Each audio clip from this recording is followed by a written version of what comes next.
So hello students, आप लोगों ने प्लानिंग प्रोसेस के बारे में पढ़ा। अब मैंने आपको बताया था कि management is a pervasive function and planning is also a pervasive function, means it is applicable to all the levels and all the segments. इसी को कंटिन्यू करते हुए मैं आज आपको ये बताना चाहती हूँ कि ये जो प्लानिंग प्रोसेस है, ये जो हमारे 7 स्टेप्स हैं, ये 7 स्टेप्स आप अपने एकेडमिक्स में कैसे यूज़ कर सकते हैं। That how to apply this planning process in your academics, because this is the most important part of your life and the 12th class is the most important class of your life. आपके आगे की life के जितने भी decisions हैं, they all are based on 12th class. So you have to plan your class very strategically. So we start with setting objective.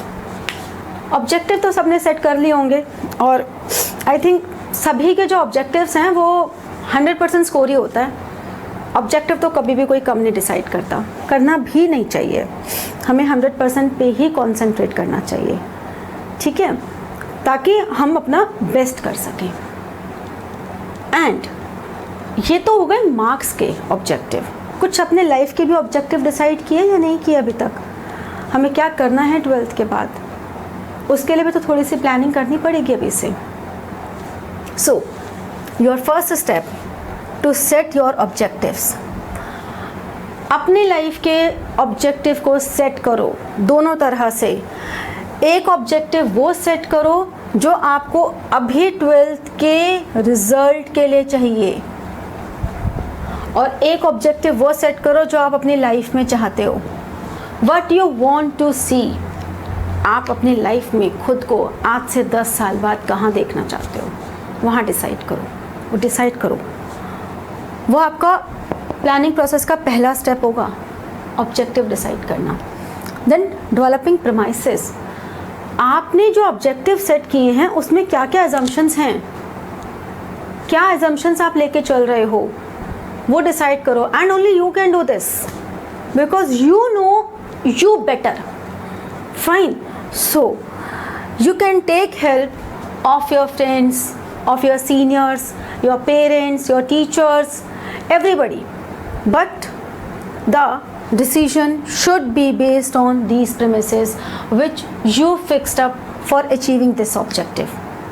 Then identify all the alternative course of action. Suppose आपने कहा कि मुझे 12th में अपना जो result है वो 100% चाहिए। ओके, डिसाइड करने में और सुनने में बहुत अच्छा लगता है, बट कैसे? आपको पहले तो आइडेंटिफाई करना पड़ेगा आपके ऑल्टरनेटिव कोर्स ऑफ एक्शन। हमें सेल्फ स्टडी करनी है, this is one option, one alternative. हमें अपने दीदी भैया लोगों से पढ़ना है, मम्मी पापा से पढ़ना है, दादा दादी से पढ़ना है, और किसी रिलेटिव से पढ़ना है, स्कूल टीचर से पढ़ना है, या ट्यूशन लगानी है, या हमें ऑनलाइन लेक्चर्स के थ्रू पढ़ना है। हमें किसके थ्रू पढ़ना है? There are so many alternatives available. अब इतने सारे ऑल्टरनेटिव्स को पहले लिस्ट डाउन तो करो, आइडेंटिफाई तो करो, देन इवैल्यूएटिव। ओके, ये मेरे पास ऑप्शंस हैं, ये इस ऑप्शन के प्लस पॉइंट है और ये नेगेटिव पॉइंट है। मैंने सारी ऑप्शंस यहाँ लिख ली, ये मेरी सारी ऑप्शंस हैं। हर ऑप्शन में इसके 4 पॉजिटिव हैं और इसके 3 नेगेटिव हैं, इसके 2 पॉजिटिव हैं और इसके 5 नेगेटिव है। ऐसे करके आपने हर एक ऑल्टरनेटिव के प्रॉस एंड कॉन्स डिसाइड किए। मैं अगर सेल्फ स्टडी करूं, मुझे समझ में नहीं आया तो, पापा से पढ़ूं, पापा ने सीधा एक चपेट लगाई तो, दीदी भाई से पढ़ूं, उन्होंने ब्लैकमेलिंग कर ली तो इसका मतलब हमें ये सारे पॉइंट्स पे ध्यान रखने हैं, जेन्युइन है सब।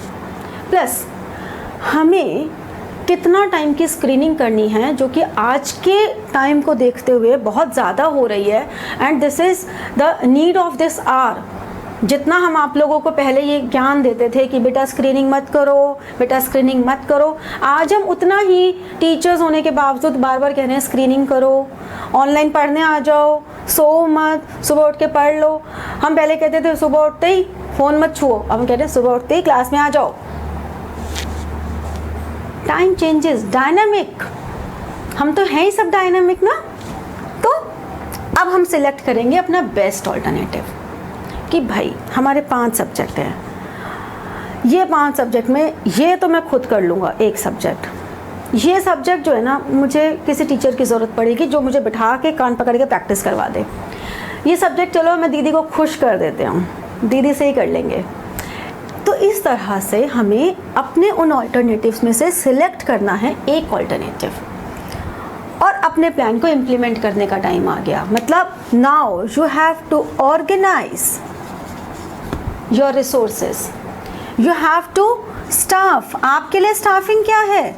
आपके लिए स्टाफिंग ये है उन सब लोगों से कम्युनिकेट करना कि मैम मैं आपसे ये पढ़ना चाहता हूँ, पापा मैं आपसे ये पढ़ना चाहता हूँ, मम्मी मैं ये पढ़ना चाहता हूँ, दीदी ये, जिन जिन से आपने पढ़ने की सोची है, जो आपने ऑनलाइन लेक्चर्स लेने की सोची है, उसमें आपको ये सर्च करना कि मुझे कौन सी चैनल पे फिक्सअप होना है, इस पे डेविएट नहीं होना।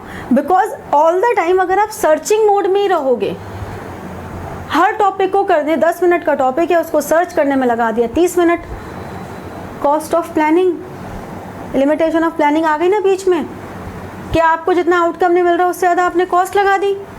सो no, don't do this. Implement the plan in an effective way, all the resources, club all the resources in a proper and efficient manner. Then follow up your action religiously.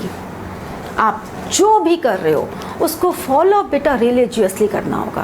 Because अगर आप religiously follow नहीं करोगे ना तो ये जो सारी exercise है this all become waste.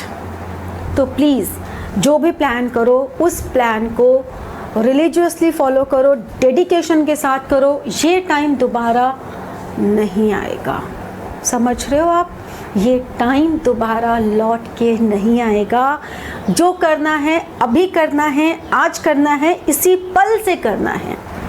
Okay, so stay connected with our channel, do share and subscribe, and in case of any query which you want, you can put your query in the comment box and or mail to me at rajshritutorials@gmail.com.